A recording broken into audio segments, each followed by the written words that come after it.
in one of the most direct statements yet about AI's trajectory, Altman expressed a very strong confidence that the next 2 years will bring even more dramatic advancements than we've seen recently. He emphasized that OpenAI knows how to improve their models significantly, and they see no obvious roadblocks ahead. Most notably, he suggested that the progress we'll see from February 2025 to February 2027 will feel more impressive than what we've witnessed over the last 2 years. That's pretty remarkable given the rapid advancement we've already seen. He was particularly enthusiastic in these discussions about AI's potential impact on scientific discovery.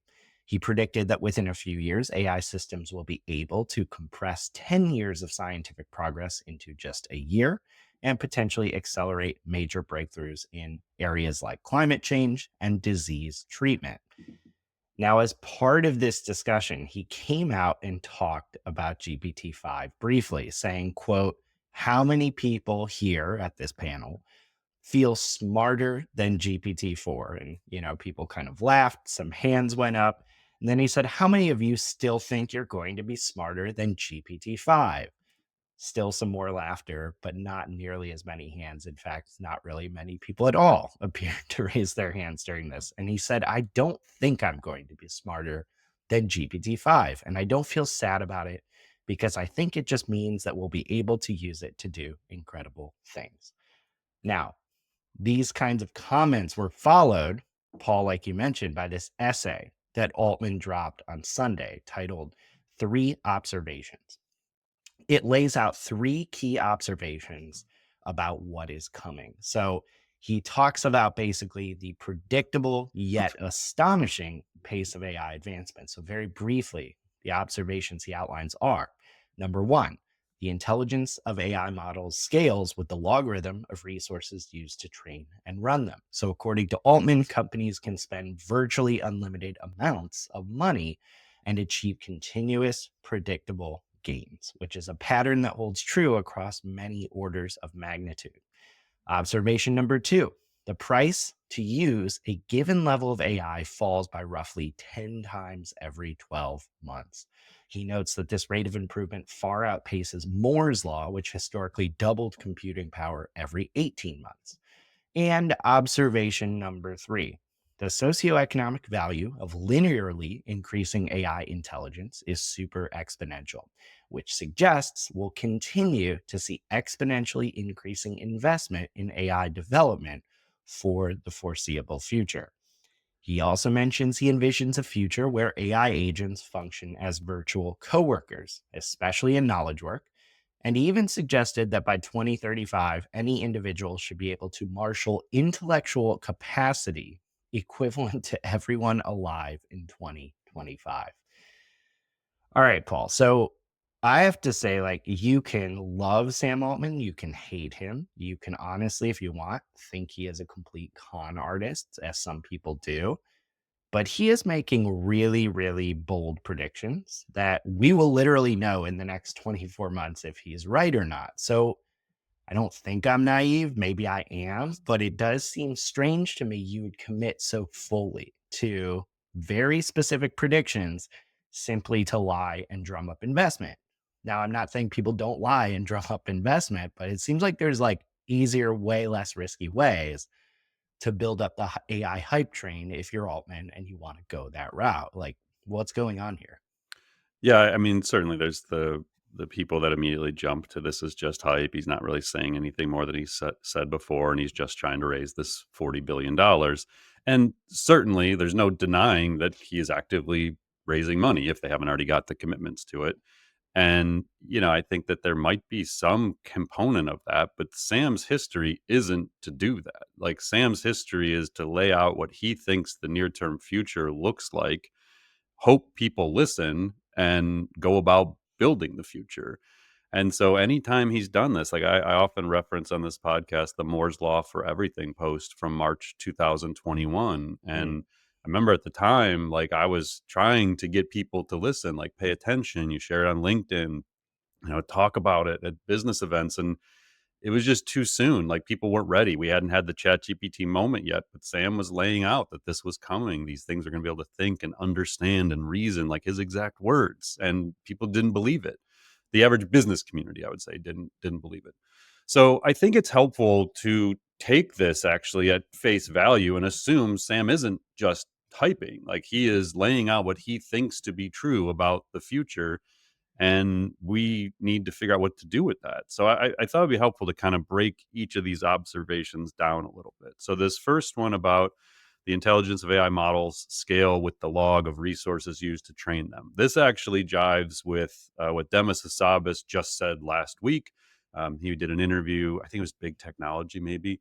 Um, he said original scaling laws are working but slowing down. So that's exactly what Sam's saying here. He's saying that you can keep increasing the amount of computing power, training data, and other resources you put into building the model.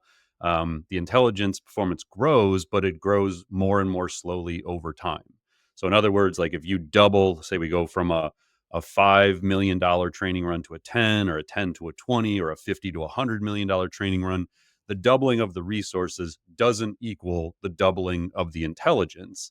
But you do get kind of these incremental gains. So this also syncs with what we were talking about in fall 2024, when the media started latching on to this scaling laws are hitting a wall idea.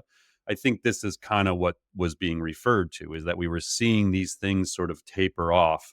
And what that means over time is that the gains start to flatten out. You eventually hit a point where these frontier model companies are going to have to decide, is the next $1 billion, $5 billion, $10 billion training run worth the gain that we're going to get from it?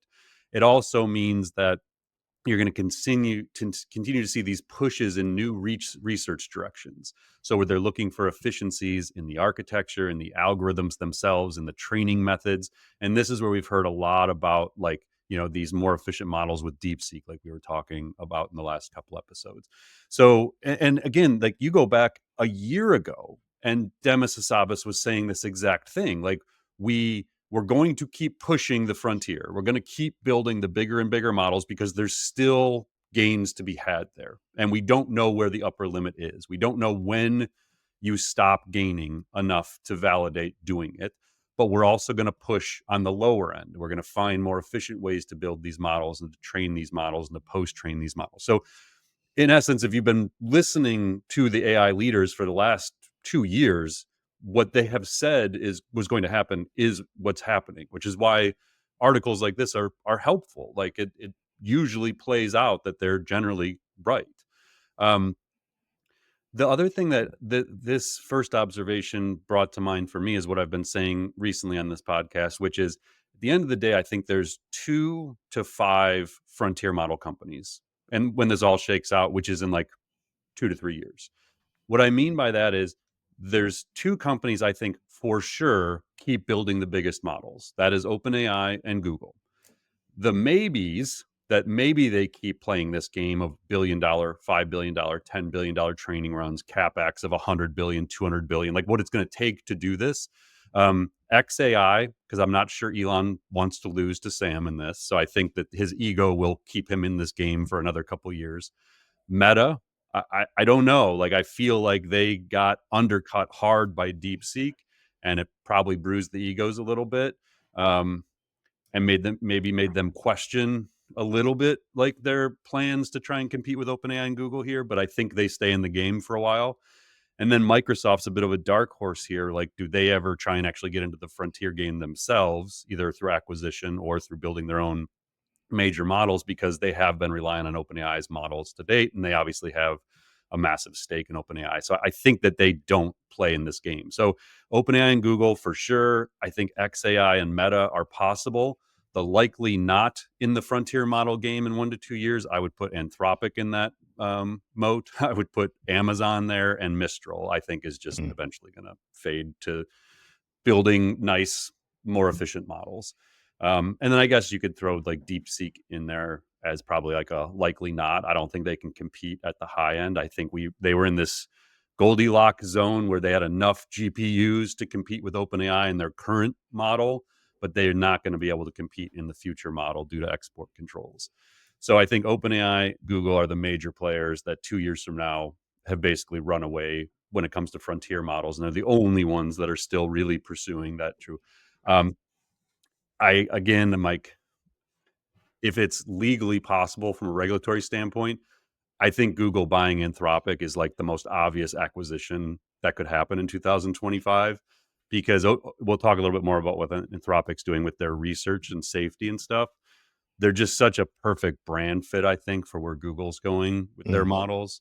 And I can't imagine Dario going back to OpenAI, and I can't imagine working with Elon Musk at XAI. So it's like they're only if they want to stay in the frontier model game, I think they have to get acquired, and Google's the only one that actually makes sense. Okay, so that was one. Two, this one's really important for business people. The price to use a given level of AI falls by roughly 10 times every 12 months. That is an insane thing to actually try and process. So, in essence, the way to think about this is the cost of intelligence, the cost of having O1, O3 models on demand is racing towards zero. Like it's the cost to deliver. So if we move forward a year from now, and let's say you're paying 200 a month for the O1 model from OpenAI, you're going to get the equivalent of that for basically like $2 a month. Like Hmm. that level of intelligence is going to cost next to nothing. And so when you try and imagine a world 1 to 2 years out where any business leader has the current most advanced level of technology available to them for next to nothing. Like the current best models will be open sourced 12 months from now. So you literally could have them for zero.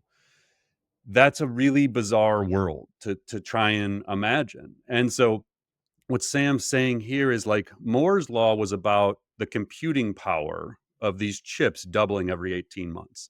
And so in essence, like the cost of the hardware comes down every 18 months, but it follows a relatively predictable pattern. What he's saying here is the cost of intelligence is scaling way, way faster. Like it's becoming dramatically cheaper every 12 months. It's actually moving faster than Moore's law.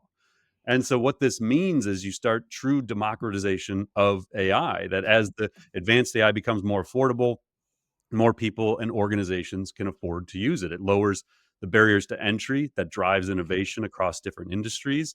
Innovation can kind of come from anywhere. This pushes towards one of the things I've said I'm most excited about with the future, which is a rise of entrepreneurship. I think AI native companies will come to dominate industries. So again, take any industry you want. Legal industry is certainly ripe for this. Consulting industry, marketing agencies, um, HR, finance, wealth management. Take your pick.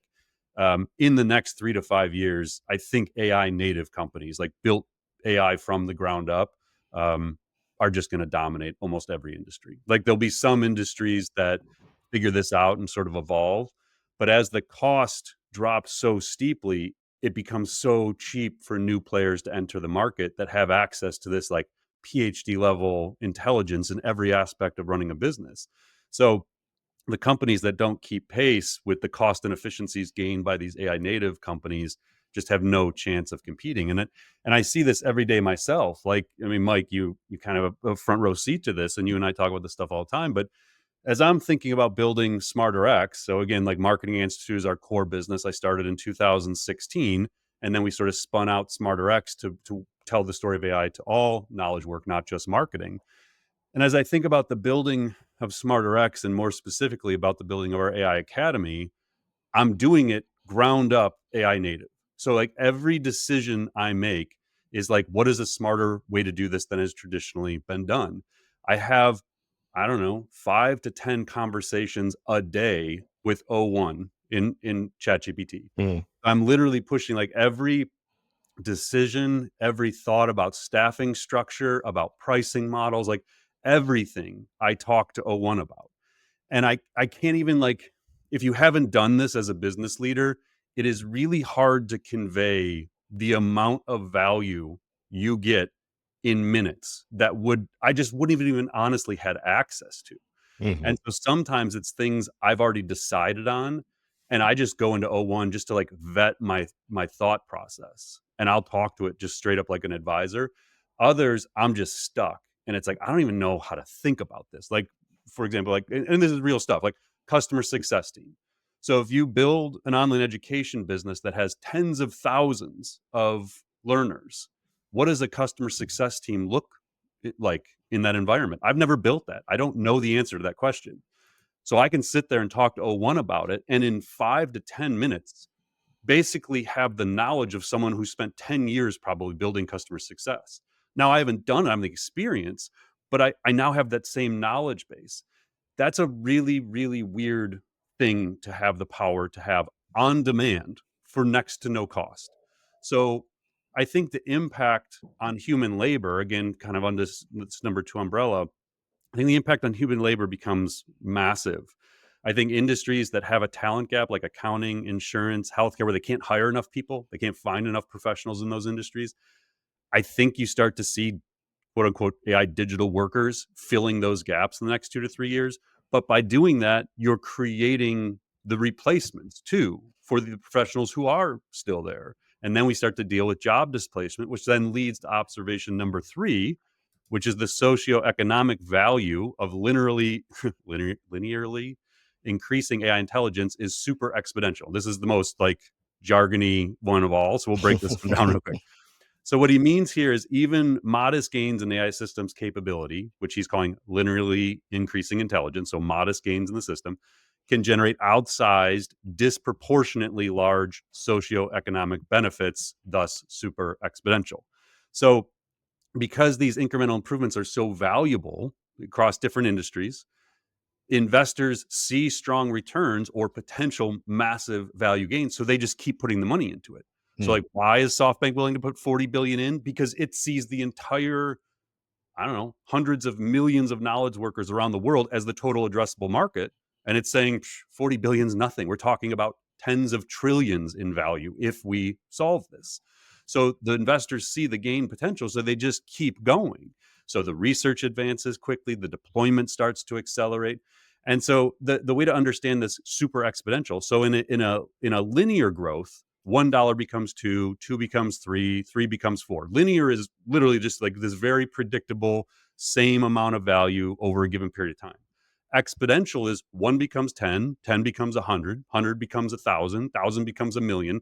That's exponential. It's some given multiple of a value over a given period of time. So when you hear 10x something, they're literally talking about 10 times the current amount. And imagine 10 times compounding every year, you start to see the massive impact that this can have. So the ratios may differ, the time periods may differ, but you start to see this massive economic growth. You see job and industry transformation. What they're hoping for is massive social improvements. And so I'll kind of wind up my thoughts here, Mike, with a couple of other highlights that I think just drive this home. And I really recommend people read this article. And if you think Sam is a hype man, set that aside for a moment and just read it as objectively as you can and think about some of these things. So, one, again, they're always sort of revising their age. What is AGI definition? So in this one, they say system that can tackle increasingly complex problems at human level in many fields. They equate AGI to a general purpose technology. So they talk about like electricity, the transistor, computer, the internet. Says the economic growth in front of us looks astonishing, and we can now imagine a world where we cure all diseases, have much more time to enjoy with our families, and can fully realize our creative potential. This is really important because this is the techno optimist future view that justifies all the risk and all the dangers. So, because this is possible, then whatever else comes from it, we will solve for because we want the abundant future. That is the mindset of Sam and other techno optimists. They talk about virtual coworkers. So and this one's a good example. Let's imagine the case of a software engineering agent, which is an agent that they're actively trying to build, and they think these will eventually be capable of doing most things, and this is a quote, most things a software engineer at a top company with a few years of experience could do for tasks up to a couple days long. So they don't have enough compute to do inference on something that might take a senior professional a year to do. But they envision building AI within the next 12 to 18 months that could do something that might take Mike or I 2 3 days to do. mhm. So that's the kind of thing we're solving for here. They say it will require lots of human supervision and direction, and it'll be great at some things, but surprisingly bad at others. Then this is the real important part.